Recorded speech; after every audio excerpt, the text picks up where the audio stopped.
Labing dalawang po. Iyan lang po. Ano ito na lamang? Kawawa kayong mayayaman, sapagkat maginhawa na kayo.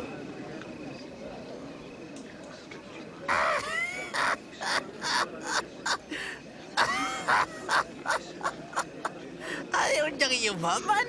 Isa siyang baliw. Kawawa kayong nagsisitawa ngayon, sapagkat kayo magsisitangis. Kawawa kayong pinupuri ng mga tao, pagkat gayon din ang kanilang ginawa sa mga bulaang propeta. Sinasabi ko sa inyo, ibigin ninyo ang inyong kaaway. Gawa ng mabuti ang galit sa iyo. Pagpalain niyo sila na sa inyo lumalait. Ipanalangin ang walang tiwala sa iyo.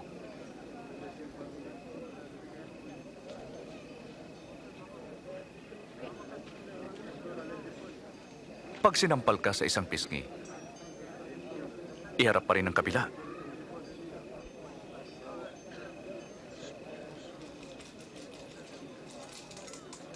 Pag inagaw ang iyong balabal, ibigay mo pati ang iyong damit.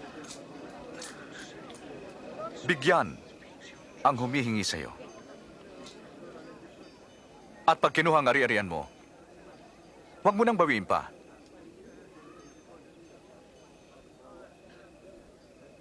Gawin niyo ang ibig niyong gawin nila sa iyo.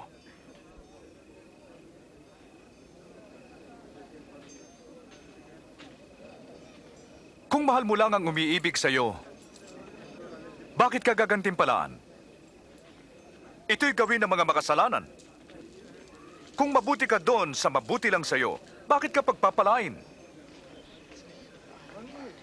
Ginagawa rin ito ng mga makasalanan?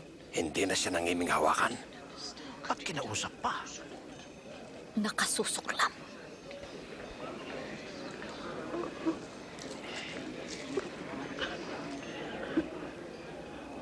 Hindi.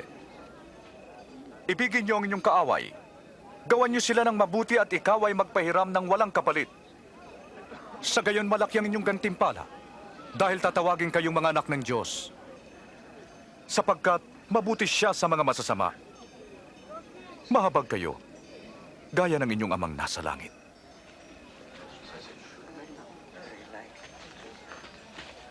Jesus, iligtas mo kami. Huwag humatol ng di mahatulan, ni magparusa, upang di maparusahan. Magpatawad, at kayo'y patatawarin. Patnubayan niyo kami, Panginoon.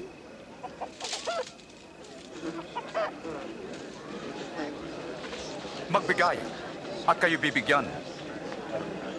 Pagkat anumang gawin mo sa iba ay gagawin din sa iyo. Ang isang bulag ay hindi makakaakay ng isa ring bulag. Mauhulog sila sa hukay. Bakit mo tinitingnan ang puwing ng iba, ngunit di mo pinapansin ang dumi sa iyong mata?